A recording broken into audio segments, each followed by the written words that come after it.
Hello class, and welcome to another lesson by Professor Choi. Today we're going to be learning some statistics again. So the lesson for today is we're trying to figure out how to build a frequency distribution table. Now a frequency distribution table is something that you would normally use when somebody gives you a lot of data and you want to turn it into something smaller. So you want to give them, you want to provide some kind of table or something smaller where people can then see the information in an easier way. So it's when you provide something like this, you get a lot of data points, or maybe something even larger than that, something like 180 data points, 320 data points, or something like that. So you're being given a lot of data, and you want to turn it into something smaller. Okay? So a frequency distribution is something like this. It's a sort of table. I guess if you use Excel, something like that. Okay? And we're going to have our number of classes, which is K, which will be right here. Then we have our low value for the table, or like at the beginning of a class, and then the end of a class, which will be the high value. Then you have the midpoint. Then you have our frequency, which is the number of times the numbers repeat inside that class. And you create the table with that. Then you have the interval size, which we're going to be using lowercase I for this. And the interval size is the difference between this value and that value. Alright, now to find all those pieces of information, what we got to do is we use these formulas, and we got our data set here. So I'm going to walk you through how to do it. Again, one of the uses of something like this is when you're giving lots and lots and lots of data, and you want to provide people with something smaller than that so that they can kind of understand it. A really good example of this is something like the U.S. Census.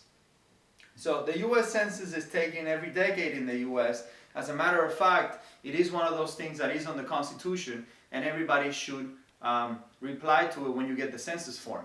If you haven't, by the way, replied to the census form, this video is being done in 2020, you should reply to the census form, because this is one of the ways in which we figured out how to distribute, for example, representatives in the House of Representatives in the United States, which is extremely important.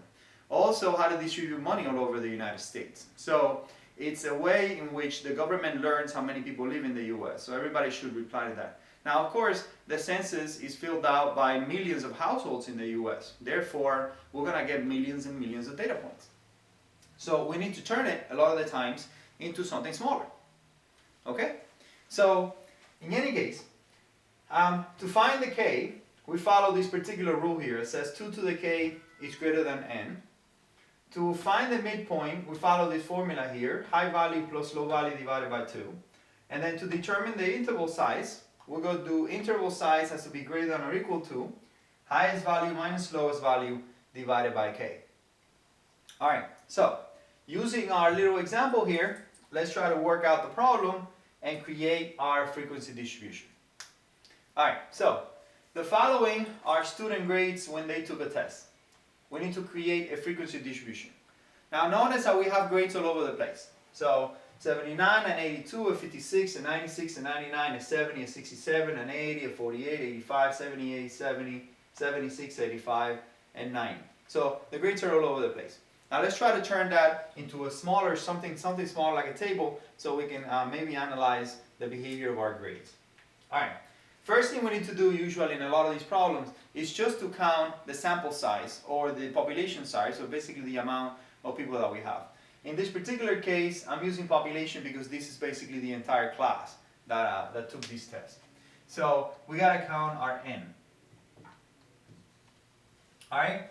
Now, n is basically how many you have. So how many data points. So we're just going to count them. 1, 2, 3, 4, 5, 6, 7, 8, 9, 10, 11, 12, 13, 14, 15. So we have 15 data points. And that's our n. That's our sample size or population size, depending on whether it's population or sample. Alright. The next thing we got to do is we got to find our K. K is the number of classes that we're going to be using. And we're going to use this simple rule here that says 2 to the K has to be greater than n. So 2 to the K has to be greater than n. Alright, now, if you're somehow taking a math class now where they tell you how to use logs to figure out the answer to that, then great. But if you're not, don't worry about it. The way you figure this one out is just plugging in numbers in there until this is true. Okay? So let's try it out. Let's put 2 to the 2. Now, we know that n is 15, so we can take that n and put 15 there because we just did that.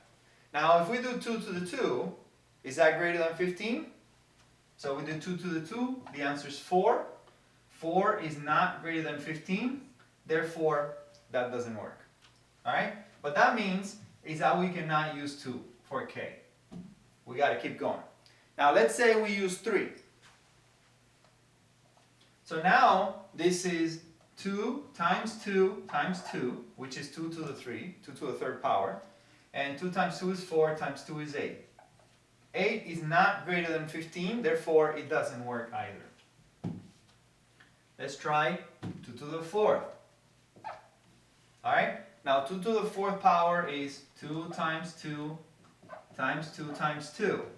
So 2 times 2 is 4, times 2 is 8, times 2 is 16. 16 greater than 15? Yes, it is. So 2 to the 4 is greater than 15, and that works for our rule. What that means is that our k is going to be 4. Okay?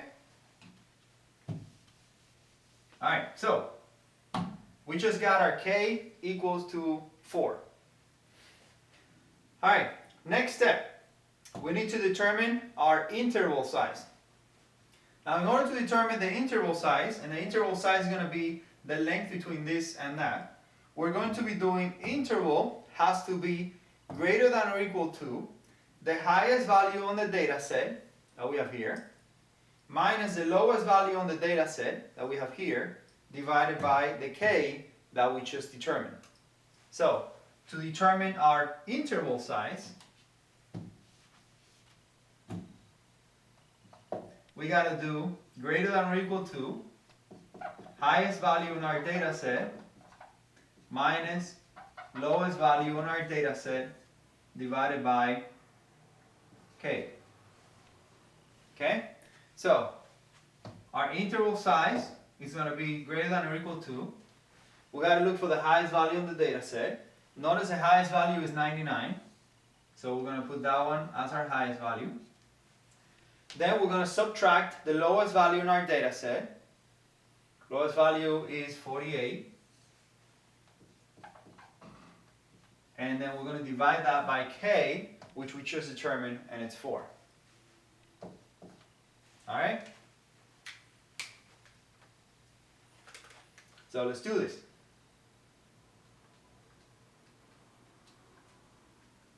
Alright, number I got is 12.75.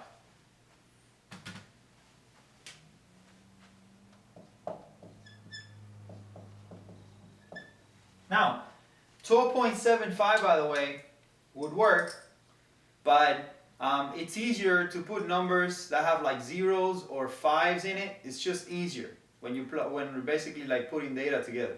So I'm gonna change that because notice that the rule says interval has to be greater than or equal to whatever you get here.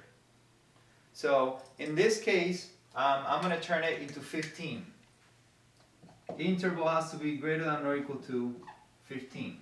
And I'm going to be using 15 as my interval size. Alright? Again, notice that the rule says interval has to be greater than or equal to highest value minus lowest value divided by k.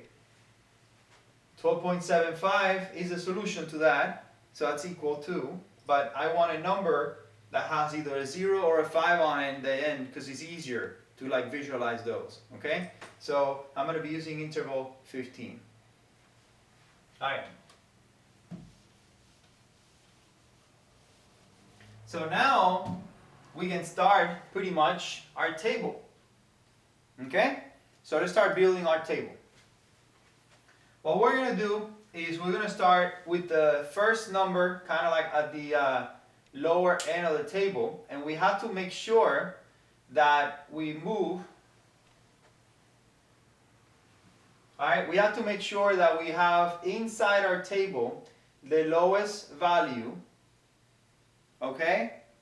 And then we move on by subsequent values after that. Actually, I was thinking now that if we do interval 20, we could probably drop this one lower and make that one higher. But anyway, we'll keep it 15 for our example. Alright, so let's start building our table. Now you need to make sure again that the lowest value is included and the highest value is included when you're building your table. It's important that you do that. So the lowest value is 48, so we can start our table, our value 48. Okay? And then we're going to have an interval of 15, so this is going to be our low value for class number 1. So class number 1 is going to have a low value of 48. And then it's going to have a high value of 48 plus 15. Okay? So we're going to go 48 plus 15. And that number is 63.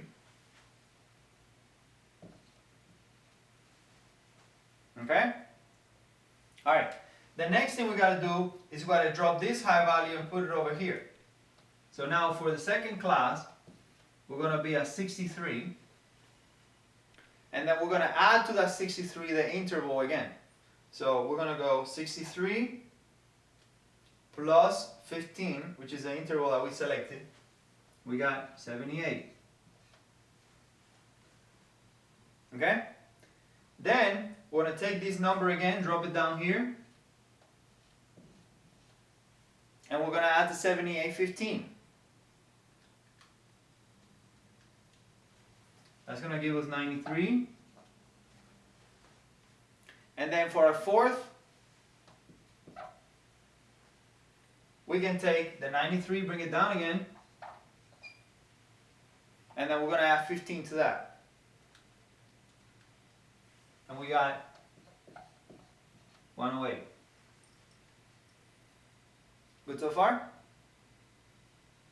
Alright, now, this table is perfectly fine. As soon as I'm done, by the way, with this example, I'm going to show you another way to do this also, so that you understand that these tables can be flexible. Right now, I'm basically just following these particular rules, but the tables can be in fact flexible, and a lot of it really is whatever you want to be doing. Okay? So if you want your table to have a particular look, then you use a particular way of doing it. If you want your table to look differently, then you can kind of like change these a little bit. Okay? So anyway, let's work with this right now because it follows our rules, and let's finish it up. And then I'll use the same example and kind of like change these down a little bit. So again, you understand that these tables can be, flexible depending on what you want to show and how you want to do it. All right, so we got our low values, we got our high values, and the next thing we need to do is we got to find our midpoints. Now our midpoint is basically the number in the middle between these two. So in order to find the midpoints for all the points on the table, we just have to do high value plus low value divided by 2. So for the first midpoint here, I got to do 63 plus 48 divided by 2. And that's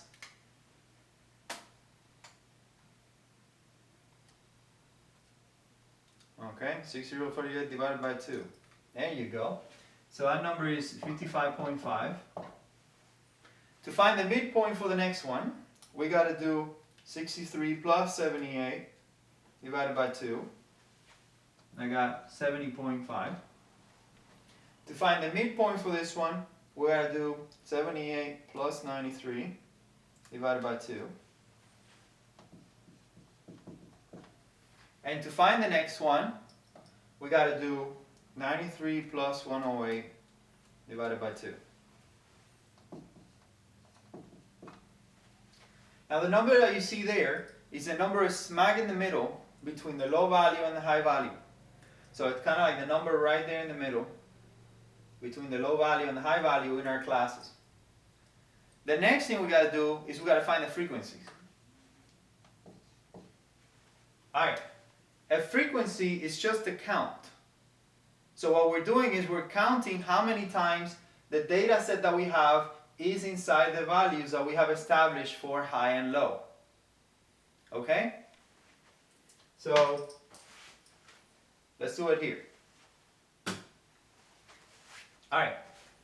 So for my frequency, I'm going to go any value between 48 and 63, I'm going to count it up here.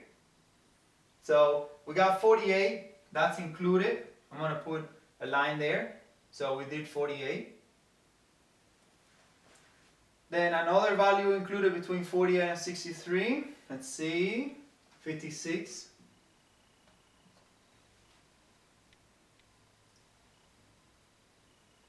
I think that's it. So no more value between 48 and 63. That means that the frequency for this is 2.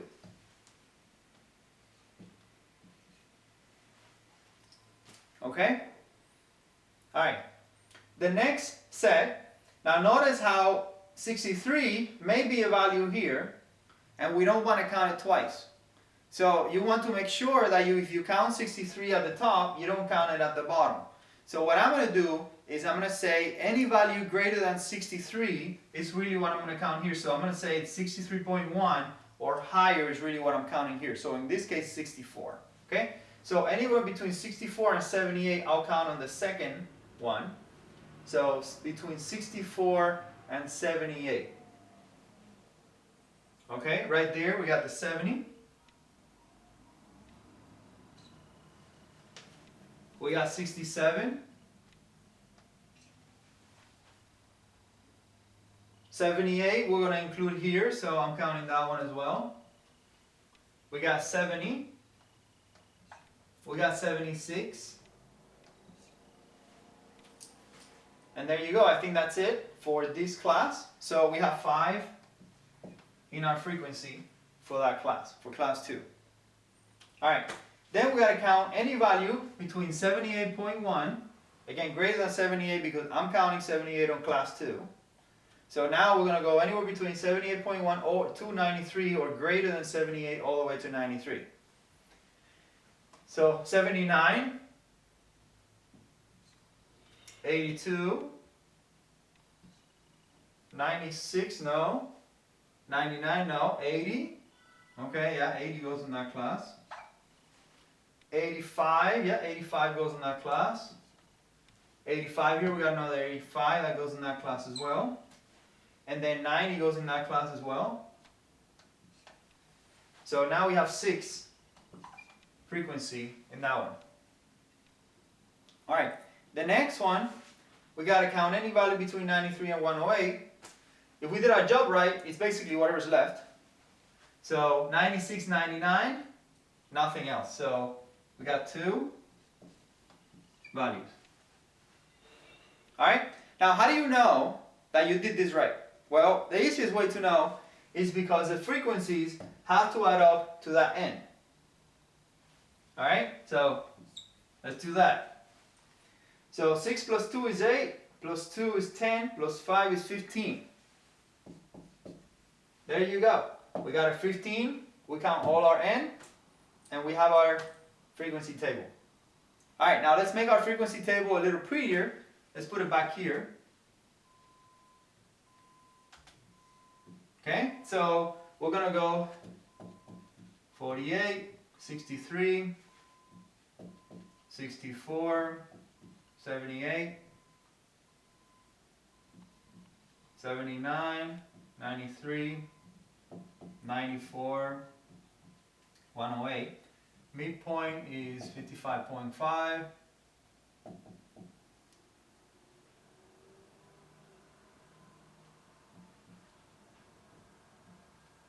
55.5, 70.5, 85.5, and 100.5.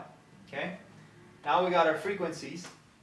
So frequency for the first class is 2, second class is 5, next class is 6, and the next class is 2. And there you go. We got our frequency distribution completed.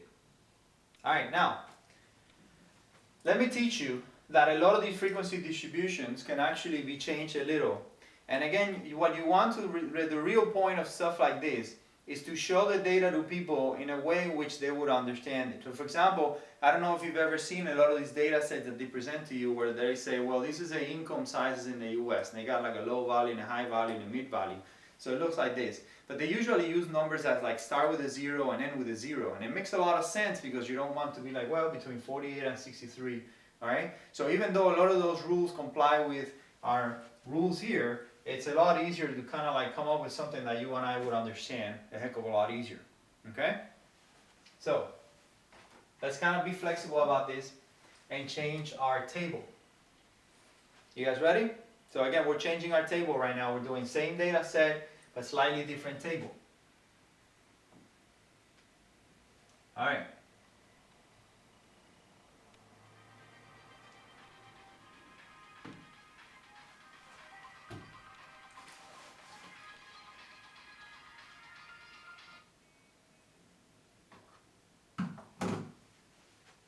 Okay, you guys ready? So,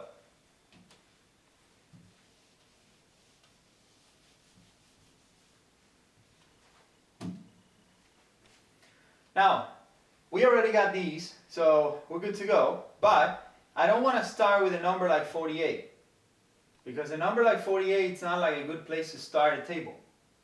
Instead, what I'm going to do is I'm going to start with a number like 45. Alright, so we're going to go 45 on the low side. And then, to get to the high number, I'm just going to add 15. I'm just going to add 15 because that's our interval size. Okay? Now notice that 45 on the low is going to include 48 inside, which is what we want. So we want to make sure that the beginning of our table includes the lowest number on the table, which in this case is 48.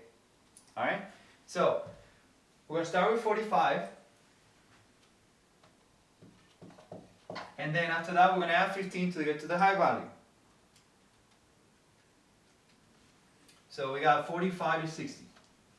Then we're going to bring down 60. And we're going to add 15 to that. So that's 75. Then we're going to bring down 75. We're going to add 15 to that. That's 90. And then we're going to bring down 90. And we're going to add 15 to that. That's 105. Alright? Notice that again, the table's now looking slightly better. For the midpoint, we got to do the same thing we did before. So now we're going to take the low value, high value, add them, and divide by 2. So 45 plus 60, divide by 2.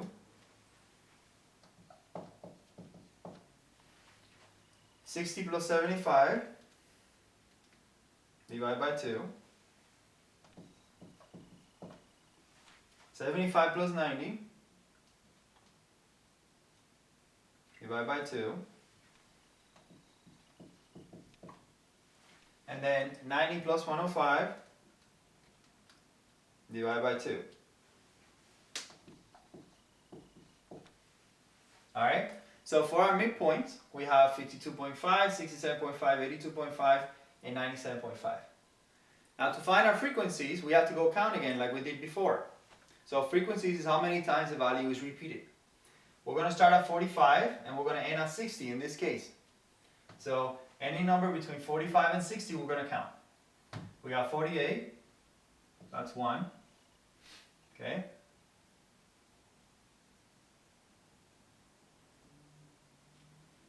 Oh, here we go, 56. 56 is included there. So our frequency is 2. Alright, now like I said before, you don't want to double count 60 if it was on the table. So we're going to use any number greater than 60.1, which is 61, and all the way to 75. Alright, so anywhere between 60 and 75. Go, 67, 70,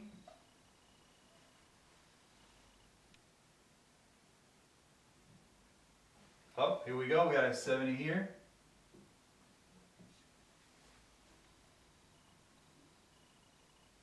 Looks like that's it. So we got 3 in our frequency there. Alright, for the next one we got to count anything between 75.1, which is 76, and all the way to 90. So 79 is included there. 82 is included there. 80 is included there. 85 is included there. 78 is included there. 76 is included there because again we're counting anything higher than that. So 85 is included there. Alright, and 90 is also included there because it's where it ends now. Alright, so we have 5, 6, 7, 8. Okay? Now for the last one, we're going to count anything between 90.1 and 105. So again, if we did this right, then it's only what we got left, which is, in this case, 96 and 99, which will be there. So that's 1, 2, and we got a frequency of 2. And our table is done. Now, like I said before, how do we know that we did this right? Well, you get all the frequencies, they have to add up to 15, which is our sample size. So we have 8 plus 2, 10, plus 5, 15. It adds up to our sample size. Good so far? Alright. So, we got our frequency table already. Now let me show you one of the coolest ways in which you can use this to basically show data to people. And of course, if you have something like Excel, it will be super easy to do. But if you don't and you just want to show it to people like on a graph, then we can basically turn that into a pretty cool graph.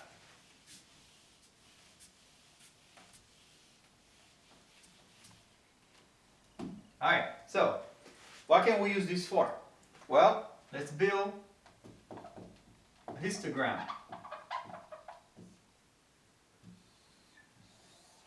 On this section, we're going to do our frequency, and on this side, we're going to do our classes.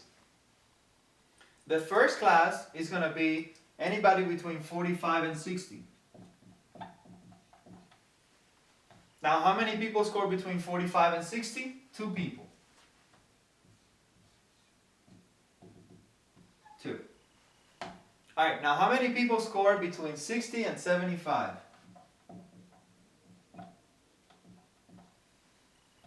3 people.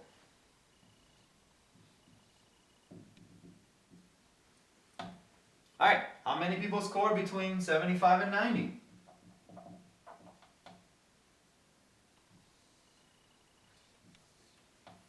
8 people. And how many people score between 90 and 105? 2 people.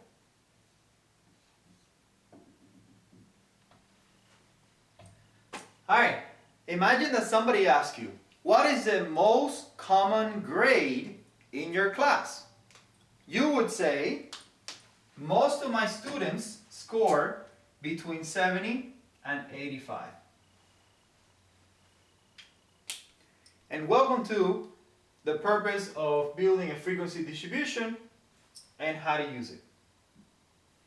Thank you for tuning in to another lesson with Professor Choi. Have a good one.